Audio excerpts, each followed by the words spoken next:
घरी घेऊन येत असताना बाबा बघा बरं का, डॉक्टर सुद्धा शेवटी कुणा विश्वास ठेवायला होता तो. शेवटी कुणा विश्वास ठेवा? माणसावर. माणसासारखी गदार जात नाही कुठे देणार ठेवायचा. हा, कुणावर विश्वास? तो का म्हणे तुझं सोडविना कोणी का चक्र पाठी वाचणे. डॉक्टर सुद्धा शेवटी देवा. आणि डॉक्टराच्या हातात असतं का नाही बाबा माणसं मारायची का वाचवायची. लोकांनी डॉक्टरच्या या बाळमामाच्या जागेवर डॉक्टराचं फोटो पुजलं असतं, बरोबर का? डॉक्टरांनी जर ठरवलं असतं का नाही माणसं मारायची का वाचवायची, तर गावातल्या देवाच्या जागेवर लोकांनी डॉक्टराचं फोटो पुजलं असतं, बरोबर का? आणि डॉक्टराच्या हातात असतं का नाही माणसं मारायची का वाचवायची. डॉक्टराच्या हातातच मरण असतं का नाही, तर खाली माळशिरस तालुक्यातलं 5 डॉक्टर एकाच दिवशी मेलं नसतं. कुणाच्या हातात आहे मरण? मरणावर तुमच्या आमची सत्ता नाही. आले की जावं लागणार हे तरी कालबाधी सत्य, पण मामा मरणाच्या पुढची. त्या मारुती बसलेला अर्धांगवाई झाला. डॉक्टरांनी सांगितलं होईल एवढा इलाज केलाय, माणूस मरू शकतोय, घरी घेऊन जा. घरी घेऊन जात असताना जाता जाता बघा, मामावर भक्ती असेल तर मामा करतात काय, ऐकून जा. त्या मारुती बसलेला सांगितलं, अरे मी मरणार आहे ना, मरू द्या मरण आलं तर काय करू नका, फक्त मामांच्या तळावल्या. का तर त्याला माहिती सोडवणारा कोण या, वाचवणारा कोण या, जगाचा मालक किती येऊन बसलाय. त्याला कळालं ज्या वाटेने तुम्ही चाललाय बाबा त्या वाटेने किती बी काटा असू द्या, जर ज्या देवाची तुम्ही भक्ती करताय त्यावरती निष्ठा आणि भक्ती असेल का नाही, ज्या वाटेने तुम्ही चाललाय त्या वाटेने किती काटा असू द्या, तर मनापासून आदमापूरच्या भगवंताची सेवा करत असणार रे, ज्या वाटेने चालाय त्या वाटेने किती काटा असू द्या, त्या काट्याची फुलं केल्याशिवाय हा भगवंत राहणार नाही.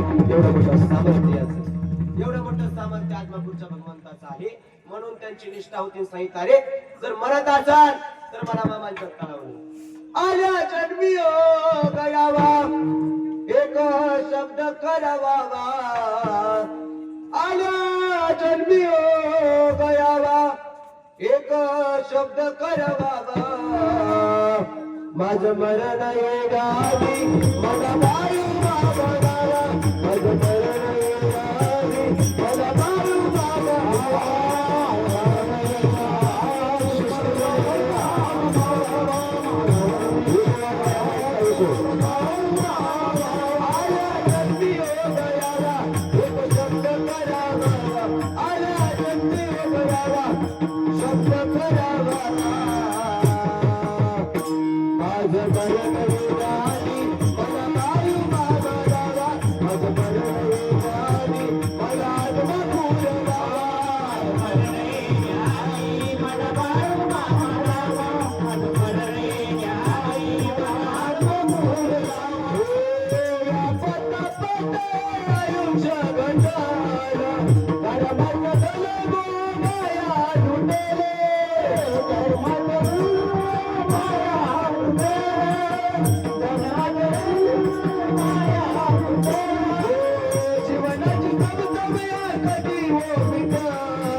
आज ना उद्या मी मरत असत मला मामांच्या तळावल्या विठ्ठल विठ्ठल